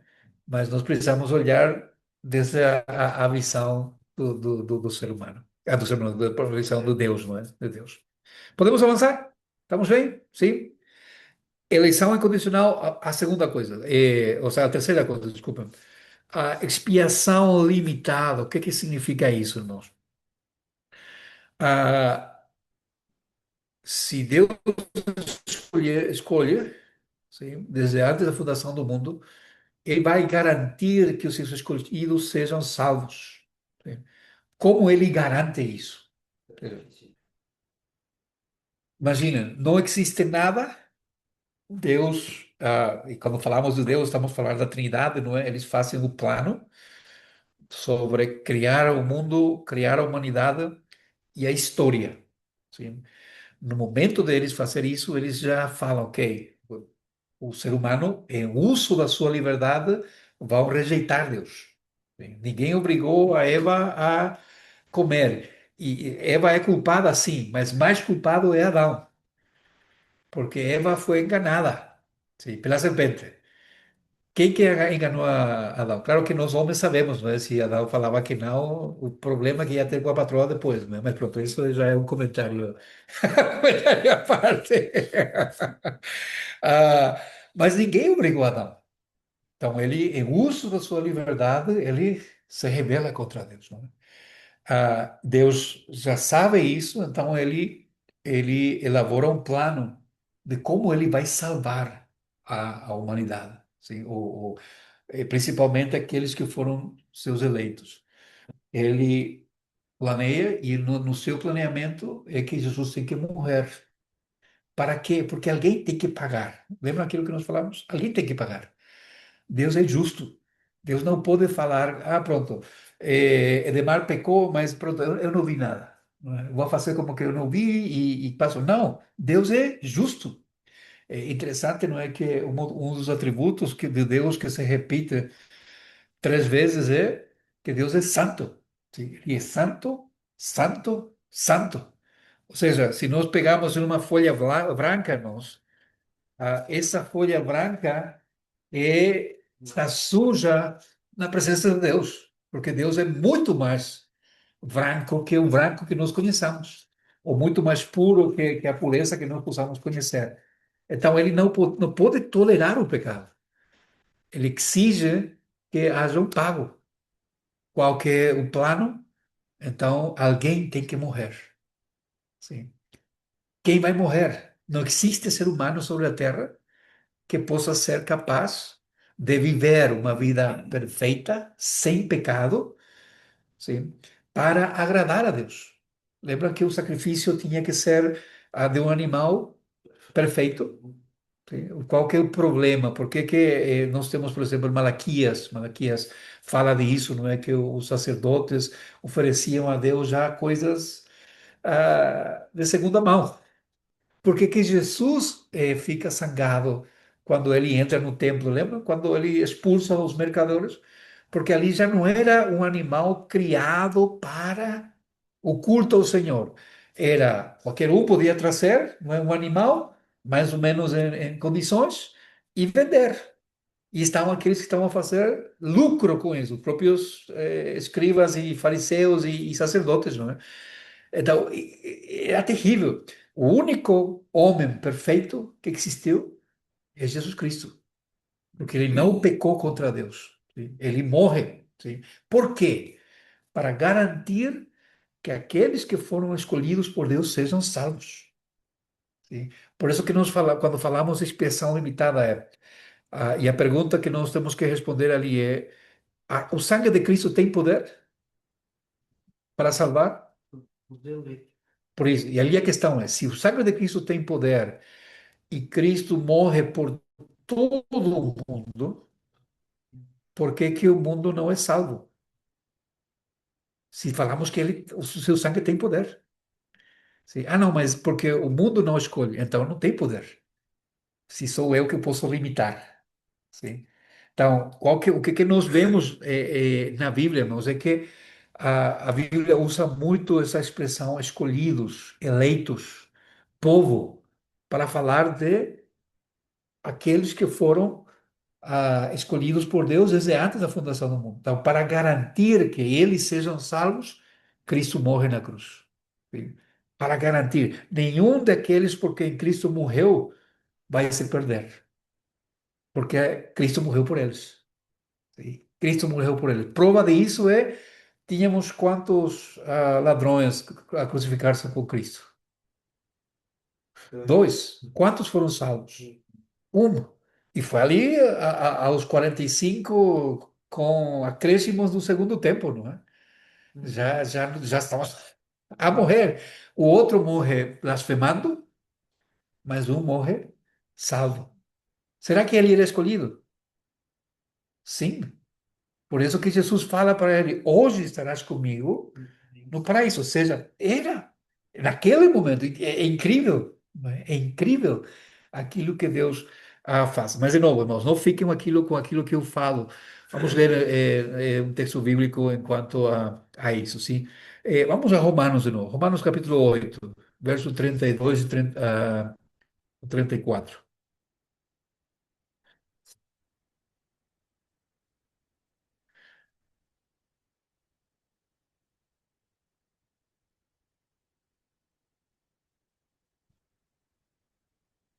O que eu falei?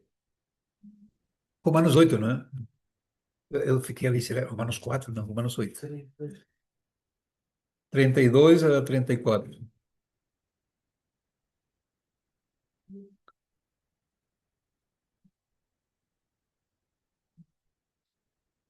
Sim, força, força. Sim, irmão, por favor.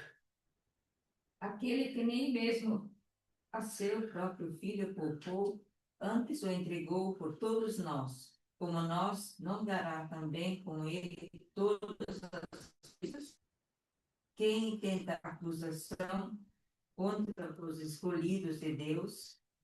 É Deus quem os justifica. E quem é que condena? Pois é Cristo quem morreu, ou antes quem ressuscitou dentre os mortos, o qual está à direita de Deus e o que também intercede por nós. Isso. E todos os versículos a seguir vão continuar na mesma ideia, né? Mas até ali, até ali. Vejam que interessante, não é? Ah, quando eu fui a pedir a mão da minha namorada para casar e falar com meu sogro, eh, nós iniciamos muito cedo e a minha história nunca é. Sempre falamos que a nossa história não é a regra, é uma exceção, sim?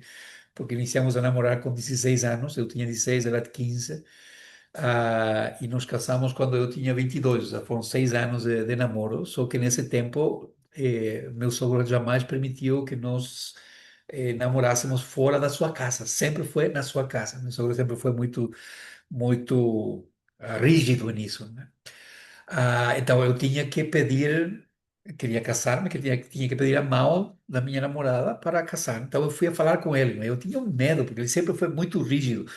Ele jamais me apresentou como o namorado da sua filha. Ele sempre me apresentava como o amigo da sua filha. E eu ficava zangado com isso, não é? Mas então, eu pensava, não é? Se 6 anos ele foi tão duro comigo, quando eu penso a mal da sua filha, ele vai bater em mim, né? E ele é um gigante, não é? Então, penso falar com ele, não é? Fica ali sentado, assim, todo sério, para ouvir-me. E eu falei, pronto, eu quero pedir a mão da sua filha em casamento. Então ele fica muito sério e me pergunta, não é? E o que tu ofereces à minha filha? Eu não conhecia, eu era seminarista, não tinha onde cair morto, não é? Então eu falei, senhor Francisco, o senhor conhece, sabe a minha história, sabe qual que é o plano da minha vida, eu quero servir ao Senhor, então eu não posso oferecer dinheiro ou riqueza da sua filha, mas o que eu posso garantir é que eu vou amar a sua filha e vou dar a minha vida por ela se é necessário. E fiquei ali, pô. O que ia oferecer? Não tinha nada para oferecer. Mas a cara do homem muda totalmente. E ele me fala, é a única coisa que eu precisava ouvir. Então ele me pergunta, tens casa? Eu disse, não tenho, eu te vou dar. Tens cama? Não, eu te vou comprar. Tens fogão? Não, eu compro. Ou seja, se ele já me vai dar a coisa mais preciada que ele tem, que é a sua filha, as outras coisas não é nada. É isso que Paulo está a falar. Se Cristo já nos deu o seu filho, sim, como que ele não nos vai dar todo o resto com ele? Ou seja, Deus deu a coisa mais preciada. Para quê? E ali em o verso 33 é central, né? Quando diz: quem intentará acusação contra os. Sim, eleitos ou escolhidos de Deus. É Deus que os justifica. Ou seja, será que Deus vai enviar seu filho a morrer por alguém que não vai ser salvo? Seria Não faz matar sentido. seu filho por nada. Mas aqui Paulo é isso que diz. E ainda mais, quem é que condena? Pois é Cristo que morreu, ou antes, quem ressuscitou dentre os mortos, o qual está à direita de Deus e o que também intercede por nós. Então, se é uma garantia que nós somos salvos, aqueles que temos um encontro pessoal com Cristo, é porque Cristo morreu por nós. Quando nós oramos, sim, ou quando nós falamos isso, Cristo morreu por nós, é isso que nós estamos a confessar. Eu tenho garantia que quando Cristo morreu na cruz, ele estava a morrer por mim. E não em geral, mas de forma específica. pensando em cada um de nós, sim? Morrendo por cada um de nós, sim? Então, é isso que nós entendemos como a expiação limitada. Cristo morre pelos seus eleitos, para garantir a salvação dos eleitos. O sangue de Cristo tem poder para a salvação daqueles que ah, ele escolheu, não é? Agora, ah, já fomos eleitos, Cristo já morreu por nós, agora tem que chegar o evangelho a nós, não é? Sim. Alguma coisa tem que acontecer. Eu não, não sei se aconteceu com vocês, irmãos, mas um sonho que eu sempre tive foi alguma vez encontrar um rico, um tio que era multimilionário e que não tinha nenhum sobrinho, eu sou o único sobrinho dele, não é? Então, toda a sua riqueza ficou para mim. Sim. Agora, para isso, ele tem que saber que eu existo, não é?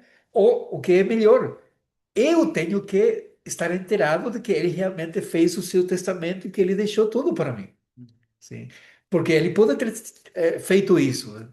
Vai, não é, no cartório ali, deixa um documento, mas se eu não sei, isso não faz sentido. Onde que isso vai fazer sentido para mim é quando eu ouça e eu saiba e eu possa ir e falar, olha, eu sou eu, isso ali é meu, sim? E eu tomar posse. Então, quando nós falamos, irmãos, de graça irresistível, é justamente nesse sentido de que vai chegar um momento na vida daquele eleito, daquela eleita, que o evangelho vai chegar e quando ouça o evangelho não vai conseguir resistir a esse chamado. Sim? É o que eu falei da minha própria história. Sim? Eu ouvi o evangelho muitas vezes, mas houve um dia que para mim alguma coisa aconteceu. Eu não consigo explicar. Mas naquele dia o evangelho fez sentido. Quando o pregador estava a falar, olha, havia dois amigos que estavam a fazer na tropa, não é? E um deles que era muito maroto, muito gostava de fazer asneiras, não é? Ele foi quebrou todo as placas do campo de tiro. E depois, quando vem a pesquisa, não é? E vai sair que é ele que fez, o amigo dele se oferece e assume a culpa, não é? E recebe o castigo. Naquela época era apanhou mesmo, não é? E acabou no hospital. Então esse amigo falou, mas eu não merecia que tu fizesses isso, mas eu já fiz, já paguei. E quando o pregador falou, é isso que Cristo fez por ti, isso me bateu muito forte. Eu não conseguia resistir, por isso que eu queria responder. A isso que nós chamamos de graça irresistível. Vai chegar um momento na vida aquela pessoa que foi eleita por Deus, que vai ouvir o evangelho e vai responder porque não tem como resistir. Sim? Agora, para isso, irmãos, vejam o que Deus faz. Ele muda o nosso coração e ele muda a nossa maneira de pensar. Sim? Aquele texto que sempre estamos a ler de Ezequiel 36, quando Deus muda o coração de pedra, ele tira o coração de pedra e coloca coração de carne. É Deus a fazer isso. Sim? Por quê? Porque o coração de pedra não consiga ouvir, não consiga, não é maleável para Deus. Então, Deus faz na vida, nas nossas vidas, uma cirurgia e muda nosso coração. Éramos rebeldes, agora somos abertos a ouvir. Sim? Por isso que nós podemos falar que quando o Espírito Santo regenera, ou seja, faz essa mudança do coração, e ele chama aos eleitos, os eleitos não conseguem resistir. Sim. Não há maneira de que isso aconteça. Pode acontecer como o caso do ladrão na cruz, no último momento, mas foi salvo. Sim, foi salvo. Mas graças a Deus, nós ainda foi com tempo, não é? Se essa foi nossa experiência com Cristo. E último ponto, irmãos, não por isso menos importante, é uma coisa muito especial, não é? E de novo, estamos a falar a nossa condição, mortos espirituais. Então, todo o trabalho da salvação é trabalho de Deus. Deus é que planeia, Deus é que executa através da morte de Cristo, Deus é que chama, sim, e Deus é que preserva. Ou seja, como que eu posso estar certo que essa salvação que eu tenho em Cristo agora não posso perdê-la? Não é porque depende de mim, de novo. Sim. Eu cheguei tarde, irmãos, hoje, porque não consegui achar a chave do meu carro. E vocês veem que eu perco. Eu já quase esqueci, eu olhei, quando eu pensei usar o exemplo, eu olhei, onde está a chave do carro? Caiu ali. Eu perco tudo. Não, não, deixa estar, deixa estar. Não. É que não vou poder ir embora, não se preocupe. Mas a questão é que nós não conseguimos manter uma coisa que nós não ganhamos. Sim. Se eu não ganhei a minha salvação, eu não vou poder perdê-la. Por quê? Porque está nas mãos de Deus. Então, por isso que nós falamos de perseverança dos santos. Sim.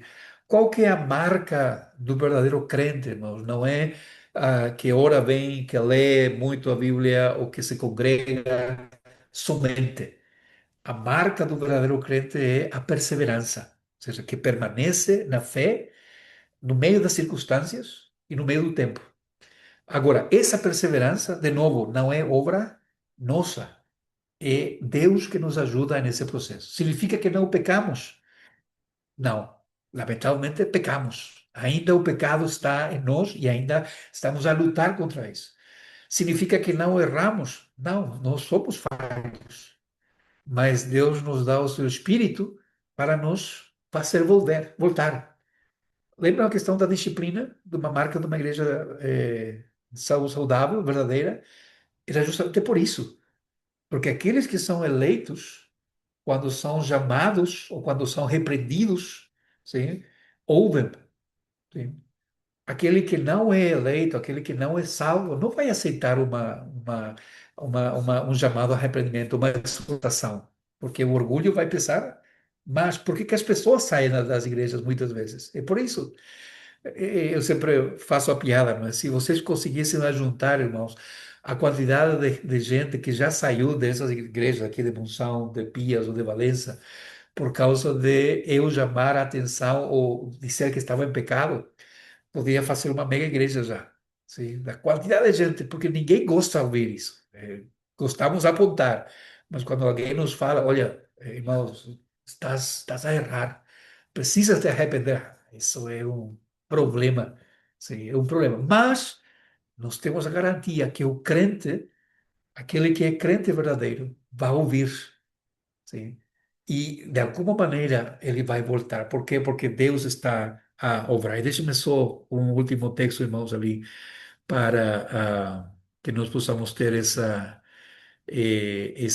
garantia. João capítulo 6, o verso 39 e 40.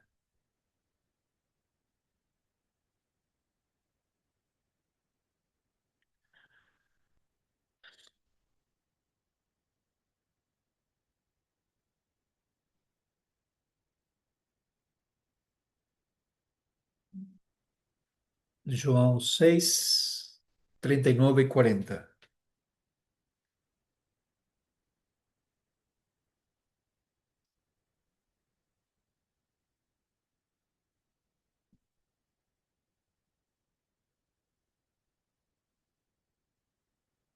Sim, por favor. E a vontade do Pai que me enviou é esta: que nenhum de todos aqueles que me deu, eu perca, mas que eu ressuscite no último dia. Porquanto a vontade daquele que me enviou é esta: que todo aquele que vê o Filho e crê nele tenha a vida eterna, e eu o ressuscitarei no último dia. Interessante. Ah, qual que é a garantia? É que nenhum de todos aqueles que Deus deu, e uma doutrina ou um ensino muito interessante, irmãos, na Bíblia é que, e Apocalipse fala disso também, é que nós somos, ou seja, os crentes são o presente de Deus Pai para Deus Filho. Sim. Os crentes são o presente de Deus para o Filho. Por isso que ele diz aqui, não é? Todos aqueles que Deus me deu, que o Pai me deu, eu nenhum de todos aqueles que me deu eu perca, mas que o ressuscite no último dia, porquanto a vontade daquele que me enviou, a vontade de Deus, sim, Deus Pai, é esta, que todo aquele que vê o Filho e crê nele tenha vida eterna e eu o ressuscitarei no último dia. Ou seja, não pode perder a salvação. A salvação não é possível. Sim. Por quê? Porque não fomos nós que ganhamos a salvação. E a salvação não depende de nós, depende de Cristo. Sim. Tenho eu responsabilidade perante Deus como crente? Sim, eu tenho responsabilidade. Sim. Por quê? Porque Ele me dá tudo o que eu preciso para eu viver uma vida agradável a Ele. Sim. Agora, se eu, com tudo isso, sou desobediente, Deus vai tratar comigo. Sim. Por quê? Porque Ele é meu Pai. E se Ele é meu Pai, Ele vai a fazer que eu ouça Ele, não é? E só um texto para explicar isso. Falei que era o último, mas não consigo não ler isso. Desculpem, sim. Só 5 minutos mais, já o solto. Hebreus 6. Hebreus. Desculpa, Hebreus 12, não Hebreus 6. Hebreus 12, 6. Não, eu ia falar ao contrário. Hebreus 12, 6.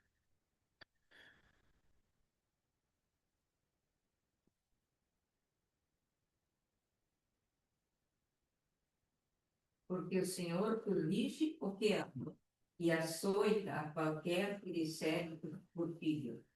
Interessante, não é? Faz lembrar muito a minha mãe também. Minha mãe, cada vez que me castigava, me falava, não é? Eu estou a bater em ti porque eu te amo. Eu sempre falava para ela, mãe, podes amar-me um bocadito menos porque o teu amor é muito expressivo. É muito expressivo.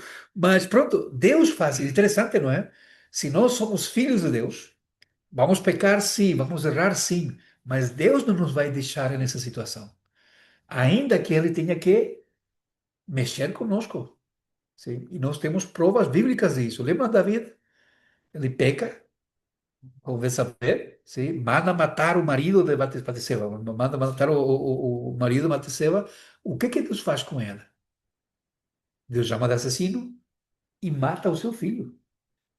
É terrível, mas era a disciplina de Deus na vida de David. Sim? O apóstolo Paulo, o grande apóstolo Paulo, sim? Ele próprio fala que foi lhe dada por Deus um espinho na carne, um mensageiro de Satanás para me alfinetar, fala ele, para bater em mim. Para quê? Para que ele se mantenha humilde. Porque o apóstolo Paulo era uma pessoa com a cabeça impressionante, não? A forma que ele escreve é incrível, não é? As coisas que ele fala, as experiências que ele teve com Deus. Ele podia, a qualquer momento, achar-se um papa do seu tempo. Mas o que Deus faz na vida dela? Aquilo, sim. Então, que maneira que melhor tranquilizar que colocar? Nós não sabemos o que era. Pode ser. Alguns pensam que era uma doença que ele tinha nos olhos e que ele tinha que pregar até, por vezes, essa é teoria, não é? Descostas, porque era muito ruim olhar para os olhos dele, sim. Mas era alguma coisa que mantinha ela humilde. E também, 80% do seu ministério, ele o fez preso. Nos parâmetros da igreja evangélica moderna, o apóstolo Paulo seria muito ruim. Não, é? Não, muito ruim, porque ele era doente, ele passou preso quase todo o seu ministério, então não prestava. Mas graças a Deus, não é isso. Irmãos, qualquer pergunta, sim, e essa aqui é central, por isso fica gravado. Eu vou colocar depois ali no grupo, se vocês querem estar a assistir e ver se há alguma pergunta, se vocês querem colocar ali no grupo ou perguntar-me diretamente no privado, sintam-se à vontade, por favor, tá bem? Mas isso aqui é central, sim. Os membros da igreja, ou seja, duas coisas. Eu tenho que acreditar nisso para ser membro, não. Como se pode falar? Não taxativamente, ou seja, não é que tu tens que acreditar isso para ser membro, mas tu tens que saber que isso é aquilo que a igreja acredita. É isso que nós vamos pregar. Sim. Agora, se pode haver dúvidas, pode haver coisas que não parecem muito claras, estamos para esclarecer nesse sentido. Mas leia de novo, por favor, pense nisso, e isso vai formar parte de aquilo que, da decisão depois de que tanto vocês como nós tenhamos que tomar. Tá bem? Sim? Muito bem. Vou parar aqui a gravação. Não sei se os irmãos que estão através do Zoom têm alguma questão.